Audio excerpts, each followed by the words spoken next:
Ni sura ambayo kwa hakika imeenea kadhalika katika jamii kwa hali ya kusikitisha mno, kwa hali ya kutia huzuni kubwa katika jamii za Kiislamu sehemu mbalimbali za dunia, sio kwetu peke yake huku bali sehemu nyingi duniani.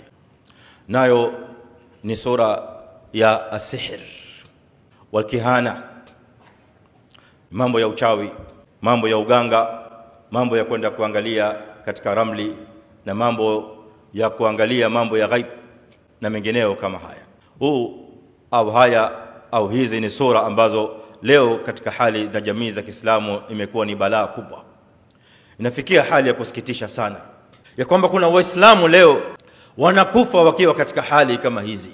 Muislamu aweza kujiiwa na mauti, akaandikiwa mauti hali ya kuwa ametoka kwa mganga, hajapata nafasi ya kuomba tauba kwa Allah subhanahu wa ta'ala, anakufa katika hali ya kuwa mushrik. Au ametoka nyumbani yuenda kwa sahir, au yotoka nyumbani yuenda kwa mganga, au yuenda kwa araf wamwende kuangalia na makuhani na wengineo. Hadithi za Mtume sallallahu alaihi wasallam zipo wazi, aya za Qur'ani zipo wazi kwamba uchawi ni ukafiri, pamoja na kwamba ni shirki. Anayemshirikisha Allah azza wa jalla kupitia kwa uchawi, huyo ni mushrik kafirun billahi tabaraka wa taala. Aya ipo wazi, wattaba'u ma tatlu shayatinu ala mulki Sulaimana wama kafara Sulaimanu walakinna shayatina kafaru. Sihri ni kufru kwa sarih ya maneno ya Allah subhanahu wa ta'ala. Mtume sallallahu alayhi wasallam naye atuambia fi alhadith alladhi rawahu Ahmad, man ata sahiran au arrafan wa saddaqahu bima qala au bima yaqul, yule atakayekwenda kwa mchawi au atakayekwenda kwa kuhani mwenye kuangalia mambo ya ukuhani, mambo ya ghaib yasiyojulikana, wasaddaqahu bima yaqul, akamsadikisha kwa yale aliyosema, faqad kafara bima unzila ala Muhammadin sallallahu alaihi wasallam. Ukitoka pale huna uislamu wote, uislamu umeuacha pale. Lau mauti yatateremka katika hali hiyo, muislamu utakuwa katika hali gani mbele Allah subhanahu wa ta'ala?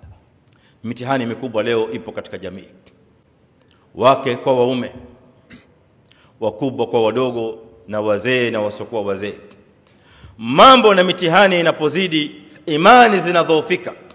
Badala ya imani kusimama imara, watu wanakimbia kwa waganga, watu wanakwenda kwa wachawi. Kina mama anakimbia kwa mchawi, anakwenda kuangalia, hebu angalia mimi kuna nuksi gani ambayo imenizunguka, mbona binti yangu hajaolewa paka leo, hebu angalia, mbona mwanangu hajapata kazi paka leo, amemaliza university leo ni mwaka wa 5 hajaandikiwa, hajapata kazi, hebu angalia katika mambo yako kuna nini.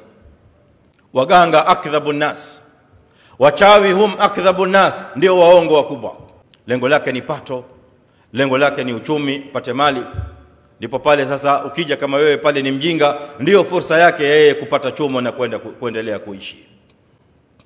Na wewe kama Muislam ulipitia hatua kama hii, qad ashrakta bi rabbika tabaraka wa taala wa qad kafarta billahi tabaraka wa taala. Shirk ayuha alikhwa zinapromosha amali zote ambazo Muislamu amezifanya.